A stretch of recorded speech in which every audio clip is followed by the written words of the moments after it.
অভাব ছিল নিত্যদিনের সঙ্গী। গহনা বন্ধক রেখে পড়াশুনো। হুগলির আশমাতারা আজ লোকো পাইলট। পথটা ছিল অনেক দুর্গম।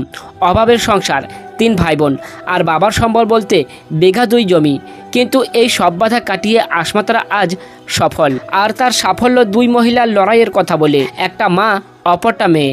একজন নিজের স্ত্রীধন বিক্রি করে মেয়েকে পড়িয়েছিলেন, অপরজন মায়ের সেই বিশ্বাস বজায় রেখেছিলেন।